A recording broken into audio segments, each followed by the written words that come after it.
가나안 복음 방송을 시청하시는 시청자 여러분, 먼저 본문 말씀 마태복음 5장 9절을 읽어드리겠습니다. 합평케 하는 자는 복이 있나니 저희가 하나님의 아들이라 일컬음을 받을 것이며, 에덴 동산에서 쫓겨난 인생들은 공포, 불안, 미움, 시기, 질투, 중요 속에서 살아왔다고 볼 수 있습니다.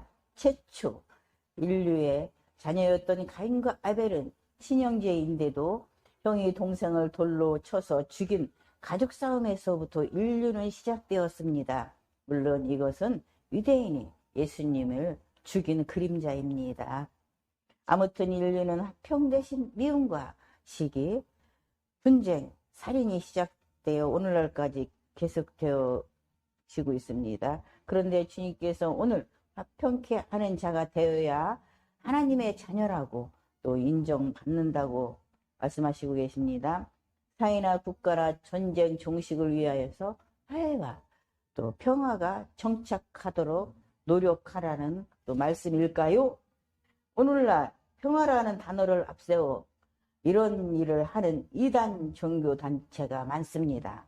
그러나 화평케 하는 자가 되라는 뜻은 죄 아래서 하나님과 원수된 상태에서 살아가는 종교인들과 구도자들에게 예수 그리스도의 죽으심과 장사되심과 부활하심이 또 인류의 죄, 즉 자신들의 죄 때문이라는 사실을 전해서 하나님과 화목하게 지낼 수 있게 하는 자는 하나님의 자녀로 인정한다는 뜻으로 분별됩니다.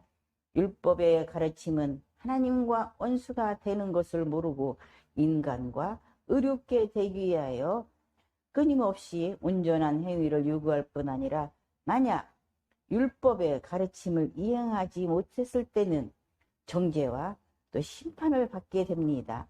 사랑하는 여러분, 곧 우리가 원수 되었을 때에 그의 아들의 죽으심으로 말미암아 하나님으로 더불어 화목되었은즉, 화목된 자로서는 더욱 그의 살으심을 인하여 구원을 얻을 것이니라. 이뿐 아니라 이제 우리로 화목을 얻게 하신 우리 주 예수 그리스도의 말미암아 하나님 안에서 또한 즐거워하느니라.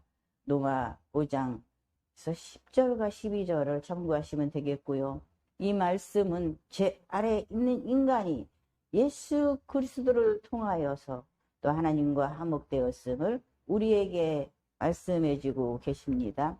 우리가 아직 죄언됐을 때 그리스도께서 나의 죄를 위하여 죽으셨으므로 하나님의 사랑이 우리에게 나타났고, 그 결과로 값없이 의롭게 되어서 하나님과 화목한 아버지와 또 자녀가 되었습니다.